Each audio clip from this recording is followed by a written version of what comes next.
Welcome to I news. Bihar అంటే ఒకప్పుడు పరీక్షల్లో కాపీయింగ్, తర్వాత బ్రిడ్జ్ కూలిపోవటం, మరికొన్ని సందర్భాల్లో బ్రిడ్జ్లే మాయమవటం వార్తల్లో నిలిచాయి. ఇప్పుడు మరో ఆశ్చర్యకర ఘటన వెలుగులోకి వచ్చింది. ఏకంగా 132 అడుగుల మొబైల్ టవర్ కనిపించకుండా పోయింది.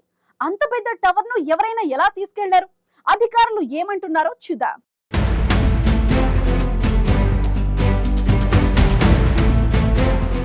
బీహార్లోని బక్సర్ జిల్లాలో ఈ విచిత్ర ఘటన జరిగింది. దుమ్రావ్ ప్రాంతంలో జీటీఎల్ ఇన్ఫ్రాస్ట్రక్చర్ సంస్థకు చెందిన 132 అడుగుల మొబైల్ టవర్ చాలా కాలంగా వినియోగంలో లేకుండా పోయింది. ఇటీవల టవర్ పరిస్థితిని పరిశీలించేందుకు కంపెనీ ప్రతినిధులు అక్కడికి వెళ్లగా టవర్ పూర్తిగా కనిపించకపోవడంతో షాక్ గురయ్యారు. టవర్ మాత్రమే కాదు, అక్కడున్న 15 kVA డీజిల్ జనరేటర్ కూడా మాయమైందని కంపెనీ గుర్తించింది. దీంతో వెంటనే స్థానిక పోలీస్ స్టేషన్లో ఫిర్యాదు చేశారు. పోలీసులు కేసు నమోదు చేసి దర్యాప్తు ప్రారంభించారు. ప్రాథమిక విచారణలో భూమి యజమాని కీలక వ్యాఖ్యలు చేశారు. టవర్ ఏర్పాటు కోసం చేసుకున్న లీజు ఒప్పందం 2022లోనే ముగిసిందని, అప్పటి నుంచి కంపెనీ నుంచి అద్దె రాలేదని చెప్పారు. పలుమార్లు సంస్థకు సమాచారం ఇచ్చినా ఎవరూ స్పందించలేదని పేర్కొన్నారు.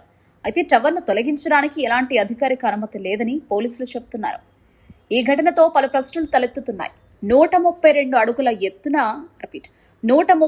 అడుగుల ఎత్తున భారీ ఇనుప టవర్ను విడదీసి తరలించాలంటే భారీ యంత్రాలు, ట్రక్కులు, సిబ్బంది అవసరం. అంత పెద్ద ఆపరేషన్ జరిగినా స్థానికులకు ఎలా తెలియలేదు?